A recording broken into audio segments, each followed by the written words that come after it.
Ruas TV, rutin walaupun sedikit. Bismillahirrahmanirrahim. Assalamualaikum warahmatullahi wabarakatuh. Alhamdulillahirrabbilalamin. Wassalatu wassalamu ala asrafil anbiya'i wal mursalin wa ala alihi wa ashabihi ajma'in, amma ba'd. Pemirsa Ruas TV yang dirahmati oleh Allah Subhanahu wa Ta'ala, alhamdulillah di waktu yang sangat mulia ini kita berjumpa kembali dalam mengkaji dan belajar bersama di channel dakwah kesayangan kita ini, Ruas TV, dengan mengangkat atau segmen tentang akidah dan tauhid bersama Ustadz kita, guru kita, Ustadz Muhammad Ikhwan Jalil, LC MHI MPD Hafizahullah Ta'ala. Alhamdulillah beliau sudah berada di studio menemani kita. Assalamualaikum Ustadz. Waalaikumsalam warahmatullahi wabarakatuh. Bagaimana kabar? Alhamdulillah ya, Masya Allah. Tidak mudik ini Ustadz? Ya mudiknya di sini karena kampungnya di sini. Oh, di sini saja. Ya, Masya Allah. Ya, baik pemirsa Ruas TV yang dirahmati oleh Allah Subhanahu wa Ta'ala, di mana di waktu yang mulia ini insya Allah kita akan mengangkat sebuah judul, menjaga iman dengan mencari dan menggandakan kegembiraan. Bagaimana saja sih cara menjaga iman dan bahkan menggandakan kegembiraan dengan cara keimanan? Mari sama-sama kita menyimak penjelasan dari Ustadz kita. Falyatafaddal masykura wa ma'juras. Bismillahirrahmanirrahim. Alhamdulillahirabbil alamin wa bihi nasta'inu ala umurid dunya waddin. Salatu wassalamu ala asyrafil mursalin nabiyina Muhammadin wa ala alihi wa ashabihi ajma'in, amma ba'd. Para mirsa yang dimuliakan oleh Allah Subhanahu wa Ta'ala, alhamdulillah kita kembali bersua ya. Ini edisi pertama pasca Ramadan ya. Dan kita masih berada di bulan Syawal, maka tidak ada salahnya untuk kita kembali mengucapkan taqabbalallahu minna wa minkum salihal a'mal minal aidin wal faizin kullu aam antum bi khair. Mohon maaf lahir dan batin. Dan semoga Allah Subhanahu wa Ta'ala menerima semua amal kebajikan kita. Amin. Amin ya rabbal alamin. Para mirsa yang dimuliakan oleh Allah Subhanahu wa Ta'ala,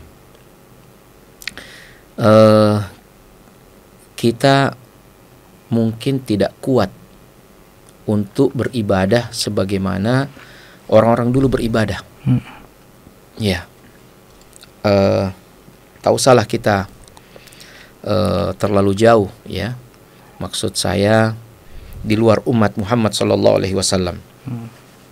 Kita mengambil contoh lah bagaimana para sahabat dan tentunya qudwah kita baginda Rasulullah sallallahu alaihi wasallam yang sholat malam.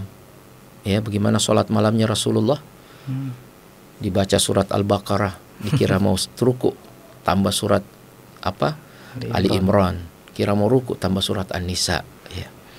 Masya Allah. Bahkan ada di antara para salafus saleh yang bisa mengkhatamkan Quran satu malam, satu hari. Ya. Ada yang 3 hari dikhatamkan bacaan Qurannya. Ada yang sholat sepanjang malam. Subhanallah. Walaupun tentunya yang sunnah adalah seperti kata Rasulullah SAW, ya, saya sholat, saya tidur juga, saya puasa, saya juga berbuka pada hari tertentu. Itulah yang dicontohkan oleh baginda Rasulullah SAW.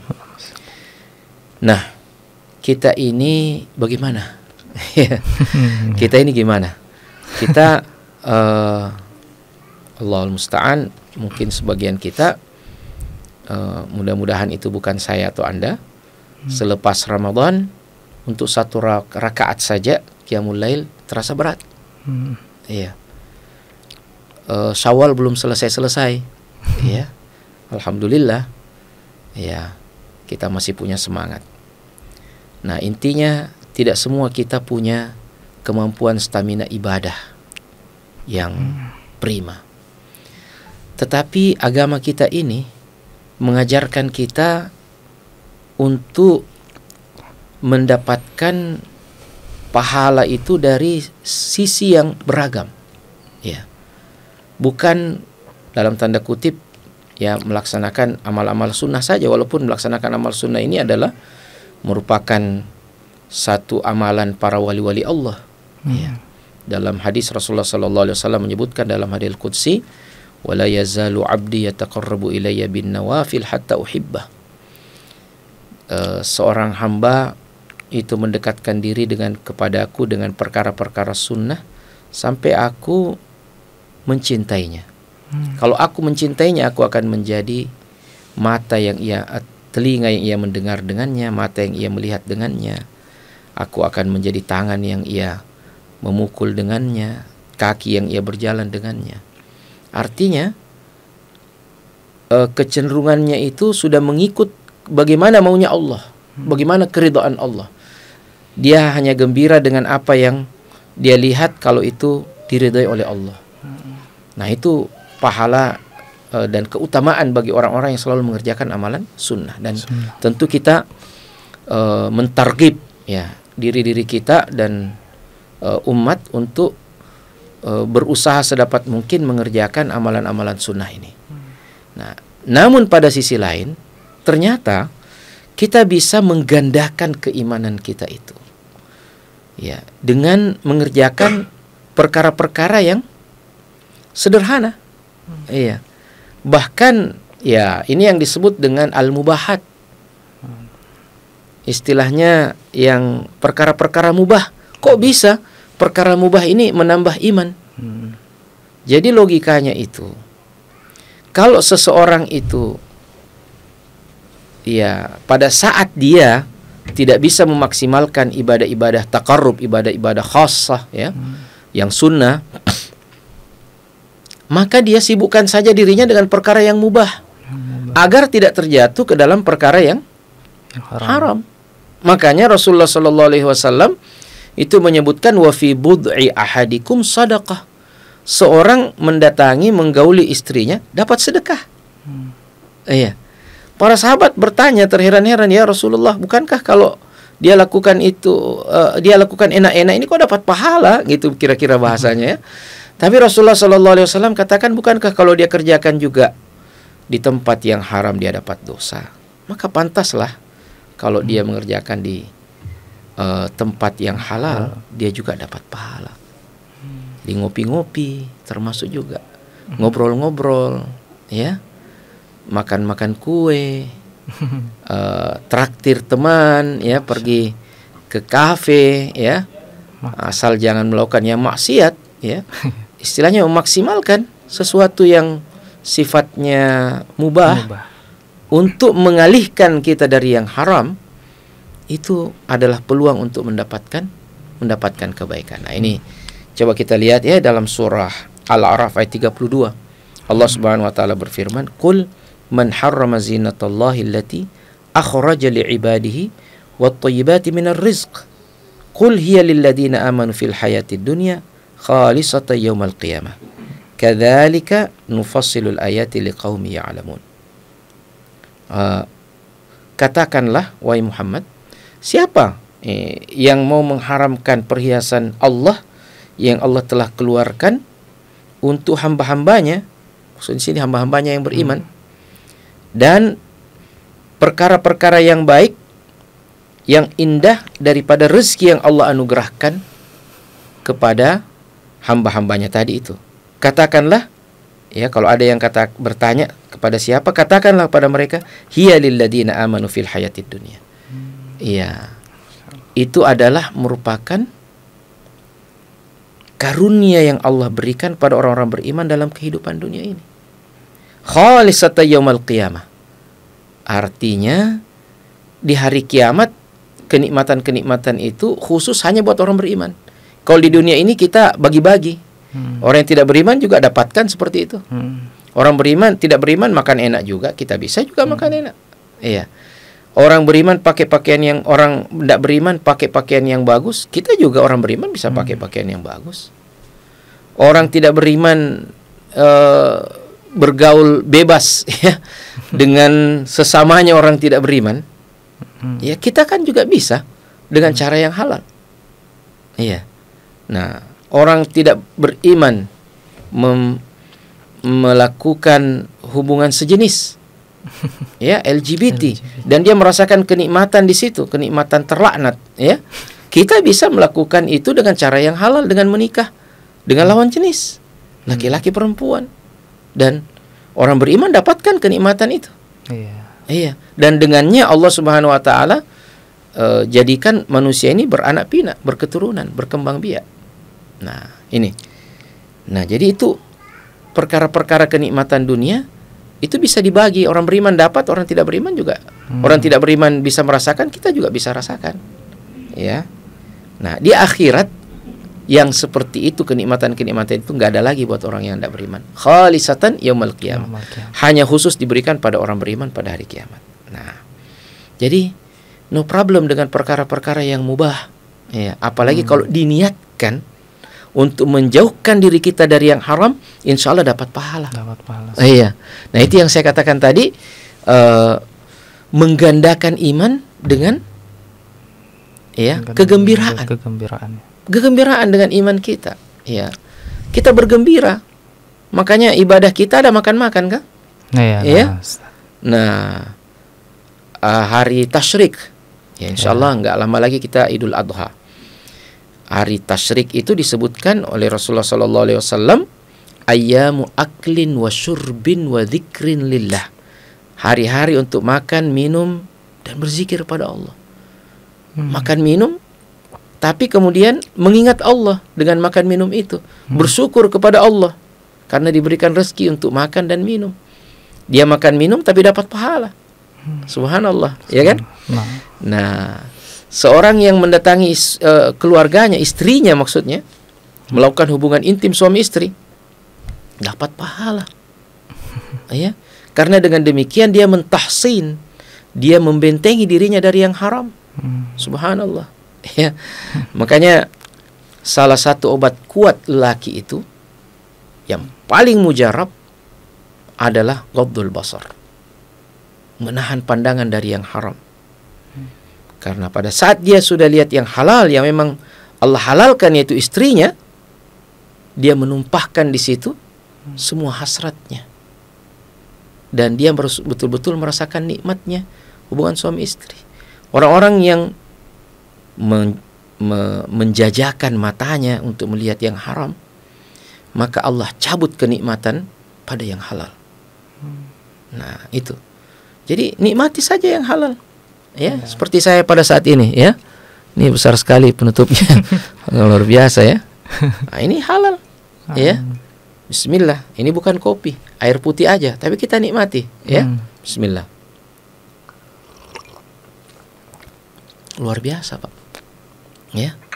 Harunur Rasyid, salah seorang khalifah Bani Abbas, itu bertemu dengan seorang alim yang kemudian setelah ngobrol-ngobrol, Khalifah Harun ar-Rasyid minta air minum. Maka saat dia mau minum, sang alim ini berkata, "Jangan dulu wahai Amirul Mukminin." Loh, kenapa?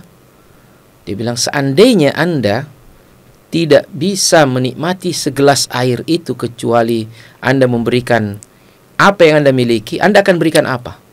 Dia bilang, separuh kerajaan saya ambil, ya. Yang penting saya minum ini air, haus sekali. Ya. Oke, dia minum. Nggak berapa lama setelah minum, orang kan mau buang air kecil. Pada saat mau buang air kecil, permisi Syekh, saya mau pergi buang air kecil. Oh, tunggu dulu Amirul Mukminin. Ada apa lagi Syekh? Seandainya Anda tidak bisa buang air kecil, ya, Anda harus tukarkan dengan sesuatu. Anda akan tukarkan dengan apa? Dia bilang, separuh kerajaan yang saya sisanya itu ambil saja, yang penting saya bisa buang air kecil. Ya. Akhirnya sang alim ini berkata, kalau begitu nilai kerajaan Anda tidak lebih daripada segelas air. Ya. Jadi seperti inilah nilai kerajaan daripada Harun ar-Rasyid, ya, yang kita nikmati sekarang. Bismillah. Nah, ini. Jadi nikmatilah yang halal, dan itu akan menambah kegembiraan kita dalam keimanan. Karena kita menikmatinya sebagai bentuk kesyukuran kepada Allah Subhanahu wa ta'ala. Makanya itu ya, para ulama ahli hikmah, orang biasa sebut ahli suluk, itu ada perbedaan pendapat, yang mana yang lebih utama, orang yang bersyukur atau orang yang bersabar. Ya. Panjang ceritanya, tapi salah satu argumentasi ulama yang mengatakan kesyukuran itu lebih daripada kesabaran adalah bahwa orang yang bersyukur itu ya bisa menikmati semua yang dikaruniakan oleh Allah Subhanahu wa ta'ala. Bahkan ya mungkin pada sisi lain orang mengatakan dirinya saya bersabar, ya, dengan satu musibah, dia justru bersyukur. Ya, karena dipalingkan dari musibah mungkin yang lebih besar. Dia punya hikmah dalam bersyukur. Ya, makanya Allah Subhanahu wa taala katakan wa qalilum min ibadiyasy syakur. Sedikit di antara hamba-hambaku yang pandai bersyukur. Walaupun ya tentunya kita tidak usah masuk dalam perdebatan itu, ya. Ini cuma sekedar sebagai pemantik saja bahwa bergembira dan bersyukur itu adalah sesuatu yang sangat efektif untuk membuat kita menambah saldo-saldo keimanan kita kepada Allah Subhanahu wa taala. Dengan bergembira, ya, sebagaimana Allah Subhanahu wa taala berfirman, "Qul bi fadlillahi wa bi rahmatihi fabidzalika falyafrahu wa khairum mimma yajma'un." Katakan Muhammad, dengan keutamaan dari Allah, yaitu keutamaan iman ini, keutamaan Al-Qur'an ini, ya. Dan dengan rahmatnya hendaknya kalian bergembira. Karena itu lebih baik daripada yang dikumpulkan oleh semua manusia. Kita bergembira dengan iman kita. Cukuplah kita ini muslim, kita patut untuk bergembira. Ya. Nah, banyak orang yang bersedih dengan dunia, ya memang tidak bisa membuat kita gembira. Ya. Tapi kalau kita bergembira dan keimanan kita, ya, ada seorang ulama mengatakan kun jamilan fasatara kulla syai'in jamila. Jadilah seorang yang memiliki nilai keindahan, Anda sendiri indah, maka Anda akan melihat segala sesuatunya indah. Ya. Tapi kalau Anda sendiri punya pemikiran yang enggak baik, ya, mindset yang rusak, ya. Mindset, ya, main pikiran, setan, ya. Pikiran setan, ya. Nah, Anda akan melihat segala sesuatunya menjengkelkan. Iya. Iya. Iya kan? Iya. Nah, bangun pagi-pagi, terlambat salat subuh. Telinganya sudah dikencingi setan. Bangun, udah enak terus perasaannya, mau marah. Ya, orang Makassar bilang apa? Bambangan, ya. Iya, terus laro-laro, ya. Koro-koroang, marah-marah terus, ya. Karena memang dirinya dia tidak jadikan sebagai sesuatu yang indah. Tapi coba bangun qiyamul lail, minimal lah salat witir, ya. Bangun, kemudian bangun bergegas pergi sholat subuh, mendengarkan bacaan imam dengan khusyuk, ya, berzikir. Keluar dari masjid terang hatinya, terang penglihatannya, sejuk, ya, bersemangat, ya. Dia lihat kotoran, sampah, semangat langsung diambil, dia buang dan dia bersihkan itu masjid. Tapi kalau sedang koro-koroang, ya, sedang marah-marah bangun, ya, langsung lihat segala sesuatu disajikan sarapan, dia marah, ya. Kenapa sarapannya begini? Baiknya sudah dibikinkan kopi, marah-marah lagi. Ya. Kenapa kopinya ini tidak pakai gula? Ya, memang kalau pakai gula kan namanya air gula, ya kan? Ya. Nah, ada sendiri yang mau minum kopi, ya minum kopi, gitu. Nah, ini masalahnya orang ini, ya. Dia bilang, kenapa kopinya tidak manis? Memang kapan pernah kopi jadi manis? Ya kan? Kopi ya pahit terus. Pahit. Dan disitulah kita nikmati kepahitannya kopi itu. Ya. Kalau mau minum manis ya minum air gula saja. Nah, Anda belum menjadi penikmat kopi yang sungguhnya kalau harus minum kopi pakai gula. Iya. Begitu katanya. Nah, ini panjang lagi ceritanya ini, ya. Ala kulli hal, nikmatilah kehidupan ini dengan mensyukuri apa yang Allah karuniakan kepada kita. Ya. Kun jamilan fasatara kulla syai'in jamila. Jadilah indah, maka Anda akan melihat segala sesuatunya itu menjadi indah. Nah, menikmati kehidupan ini termasuk perkara-perkara yang mubah, tapi kita niatkan untuk taladzuz bil mubahat, menikmati yang mubah itu, lisarfin nafsi anil muharramat, untuk memalingkan hati kita dari yang haram. Kalau kita niatkan begitu, setiap, ya, suapan nasi kita akan bernilai pahala, setiap tegukan air kita akan bernilai pahala, setiap pandangan kita yang menyapu keindahan alam semesta akan bernilai pahala, setiap kata-kata kita akan bernilai pahala. Bahkan saat seorang suami mendatangi istrinya, dan dia mempergauli istrinya, dia juga dapat pahala. Iya. Demikianlah keindahan daripada ajaran agama kita ini. Demikian, jazakumullah khair sebagai pengantar. Barakallahu fikum. Assalamualaikum warahmatullahi wabarakatuh. Waalaikumsalam warahmatullahi wabarakatuh. Masya Allah, syukur Ustaz atas materinya. Ini sedikit ada pertanyaan nih Ustaz. Baru-baru ini kan kita telah usai yang namanya sholat Idul Fitri, di mana itu kegembiraan bercampur dengan yang namanya rasa sedih karena ditinggalkan oleh bulan yang suci, bulan Ramadan itu Ustaz. Apakah memang salah satu itu adalah menggambarkan keimanan yang lebih, atau bagaimana Ustaz tentang hal seperti itu? Iya. Jadi keimanan itu adalah cinta. Dan cinta itu akan melahirkan kerinduan kepada apa yang kita cinta.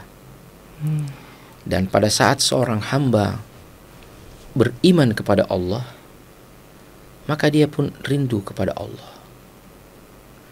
Dan ketika kita menyatakan rindu kepada Allah, pada saat itulah kita akan rindu dengan semua yang mendekatkan kita kepada Allah.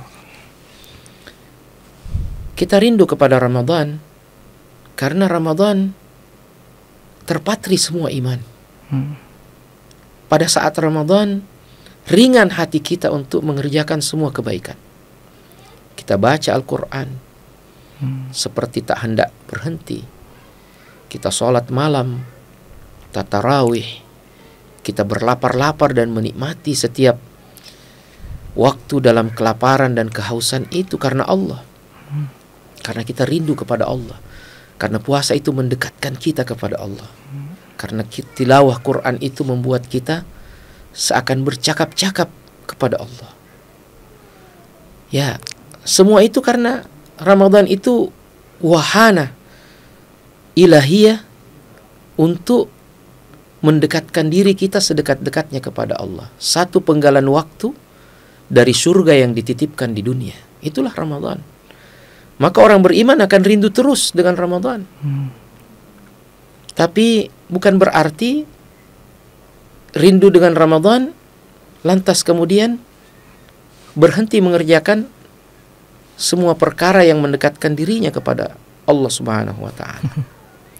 Makanya ada orang bijak mengatakan, setelah engkau hidup di bulan Ramadan, maka Ramadan kan hidupmu. Ya. Artinya kerinduan kita kepada Ramadan itu seharusnya membuat kita mau lagi dong, ya. Saya mau baca Quran dan saya berniat mudah-mudahan setiap lembaran yang saya baca, setiap ayat yang saya baca akan menjadi asbab kebaikan. Dan saya diberikan kesempatan untuk Ramadan setelahnya. Ya. Pasti deh di antara kita tidak ada yang mengatakan saya sudah merasa full mengerjakan semua kebaikan di bulan Ramadan. Kita masih merasakan bahwa ya Allah, berikan saya lagi satu kali Ramadan ya Allah. Kalau saya dapatkan lagi Ramadanmu ya Allah, saya akan maksimalkan semua kebaikan lagi ya Allah. Nah, itu tekad yang imani. Tapi tidak berarti kita berhenti di situ. Ya. Nah, dan kalau memang kita rindu kepada Allah, ya kita rela kalau Allah juga rindu kepada kita.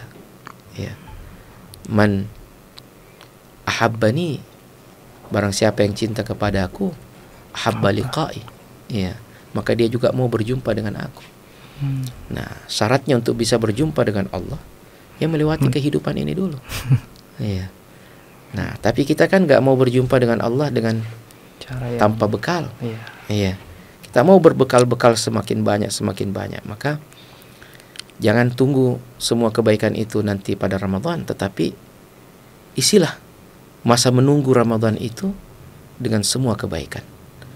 Sebagaimana kita juga rindu dengan sholat. Ya. Maka setelah sholat subuh kita rindu untuk sholat duhur. Makanya sholat duha lah. Ya. Sebagai perantara kepada sholat duhur. Memang ada juga orang bijak yang mengatakan ketika ditanya apa kerjanya, kerja apa Pak? Dia bilang sholat. Terus waktu antara satu sholat dengan yang lain, itulah ya kehidupan saya ini memang untuk sholat. Iya.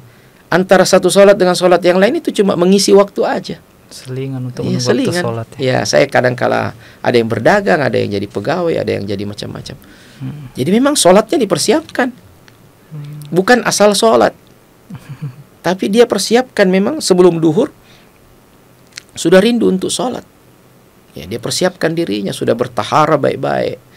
Sepertilah orang-orang tua, bapak-bapak dan ibu-ibu, kakek-kakek, nenek-nenek kita. Kalau kita jalan ke desa, pedesaan ya, sebelum masuk waktu sholat, kita akan melihat pemandangan yang sangat menakjubkan. Ya, Orang-orang tua, mungkin bapak-bapak, mungkin ibu-ibu, ada sebagian mereka yang sudah bungkuk, tapi menyandang sajadahnya, berjalan tertatih-tatih ke masjid dengan penuh kegembiraan menyambut panggilan azan. Ya, waktu subuh yang gelap tidak menghalangi mereka. Siang terang yang membakar di siang hari tidak menghalangi mereka untuk pergi sholat duhur. Dan seterusnya, karena mereka cinta dengan sholat. Nah, itulah kegembiraannya orang beriman, ya. Nah, karena mereka rindu kepada Allah, maka semua yang mendekatkannya kepada Allah, dia rindu untuk mendapatkannya. Begitu. Iya, wallahu a'lam bishawab. Syukran Ustaz. Yang selanjutnya Ustaz, khusus teman-teman yang di mu'alaf ini Ustaz. Bagaimana cara memperkokoh keimanannya nih Ustaz? Khusus teman-teman yang di mu'alaf ini Ustaz. Jadi pertama, kita semua saling mendoakan. Ya. Kemudian masing-masing juga berdoa. Allahumma ya muqallibat qulub, tsabbit qalbi ala dinik. Kemudian belajar. Semakin banyak kita belajar, semakin banyak kita akan mendapatkan saldo kekuatan pada iman kita. Semakin mengenal Allah Subhanahu wa taala, semakin mengenal keindahan syariat, semakin mengenal keindahan Al-Qur'anul Karim. Iya. Ada yang tidak bisa Anda bahasakan ketika Anda membaca kitabullah, dan Anda merasa seakan-akan memang bercakap-cakap dengan Allah. Allah kirimkan itu perkataannya untuk kita baca, dan kita selalu rindu kepada Allah dengan membaca apa yang Allah kirimkan kepada kita. Nah, itulah yang bisa kita nasihatkan kepada semua kita, termasuk saudara-saudara mu'allaf kita atau kaum muslimin yang baru saja masuk Islam, yang mungkin imannya lebih bagus daripada kita, yang dilahirkan dalam keadaan dalam keluarga muslim, tetapi ya tidak mensyukuri nikmat itu dengan maksimal untuk belajar Islam. Sebagian di antara saudara kita itu berjuang demikian luar biasa untuk bisa menjadi seorang muslim. Kita langsung aja dikasih nikmat ini ya kurang mensyukuri, ya. Ala kulli hal, belajarlah, ya, berdoalah, bergaullah dengan orang-orang yang baik, ya. Ya, saya yakin dengan 3 kata ini, berdoa, belajar, dan bergaul, ya, dengan baik, insya Allah Allah akan menguatkan iman siapa saja, termasuk saudara-saudara kita yang baru memeluk Islam, yang mungkin sekali lagi imannya lebih baik daripada kita. Demikian Bang. Iya. Baik. Jazakumullah khair. Yes. Pertanyaan terakhir mungkin ya Ustaz, karena waktu yang membatasi kita ini Ustaz. Baik. Adakah surah tertentu yang dibaca keseringan atau sering-sering dibaca surah tertentu agar keimanan kita itu tetap terjaga dan mendapat gandakan kegembiraan Ustaz? Ya. Semua ayat Al-Qur'an akan membawa kegembiraan pada kita, ya. Qul bi fadlillahi wa bi rahmatihi falidzalika falyafrahu wa khairum mimma yajma'un. Ya, tadi kita sudah sebutkan ayatnya. Keutamaan dari Allah dan rahmat dari Allah itu Al-Qur'an. Ya. Jadi kita baca itu dari mana saja, Allah akan berikan kegembiraan pada kita. Nah, namun yang secara syar'i harus selalu diulang-ulang adalah 7 ayat itu, yaitu surat Al-Fatihah. Al-Fatihah, ya. Makanya dia dikatakan as-sab'ul mathani, 7 yang selalu diulang-ulang. Ya, as-sab'u al-mathani, Al-Fatihah. Terkumpul di dalamnya semua makna-makna pokok daripada ajaran agama ini. Nah, jadi gak apa-apa ya kalau kita merasa sedih baca Quran, ya, atau sebelumnya baca doa pelipur hati yang bunyinya Allahumma inni abduk ibnu abdik ibnu amatik nasiyati biyadik maudin fi hukmuk adlun fi qada'uk as'aluka bi kulli ismin huwa lak samaita bihi nafsak aw anzaltahu fi kitabik aw 'allamtahu ahadan min khalqik aw ista'tharta bihi fi 'ilmil ghaibi 'indak an taj'ala al-Qur'ana rabi'a qalbi wa nura sadri wa jala'a huzni wa dhahaba hammi. Ya Allah, aku seorang hambamu, anak seorang daripada hambamu yang laki-laki dan perempuan. Ubunku ada di tanganmu, ketentuanmu telah terpatrikan pada diriku, adil semua keputusanmu untukku. Aku mohon kepadamu ya Allah dengan setiap nama yang engkau telah namakan dirimu dengannya, engkau telah turunkan dalam satu di antara kitabmu, atau engkau ajarkan seorang di antara hambamu, atau engkau simpan dalam perbendaharaan ilmu gaibmu, agar engkau jadikan ya Allah Al-Quran sebagai penyejuk hatiku, pengusir kesedihanku, dan dengannya berlalu semua kegundahanku. Kita baca ini ya, bismillah akan hilang kegundahan dan akan termotivasi kita baca Quran. Dan itulah substansinya. Bacaan Quran itu akan membuat kita gembira, ya. Nah, kegembiraan yang tidak dapat kita lukiskan dengan kata-kata, karena kita sejatinya sedang bercakap-cakap dengan Allah Subhanahu wa ta'ala. Dan siapa lagi yang membuat kita lebih gembira selain bahwa kita punya kesempatan untuk bercakap-cakap dengan Allah Tabaraka wa ta'ala. Demikian ya, wallahu a'lam bishawab. Syukur Ustaz atas materinya di Afwan. hari ini. Baik pemirsa Ras TV yang dirahmati oleh Allah Subhanahu wa taala, kita sudah di penghujung materi dan semoga apa yang disampaikan oleh guru kita dapat membekas di hati kita dan melaksanakan segala sesuatu yang apa dipelajari dari guru kita. Kami petik kesimpulan yang dapat kita petik kesimpulannya ialah jangan lupa tetap selalu berdoa dan belajar ilmu-ilmu syar'i dan berlingkungan dengan orang-orang yang beriman agar iman kita terjaga dan dapat menggandakan kegembiraan.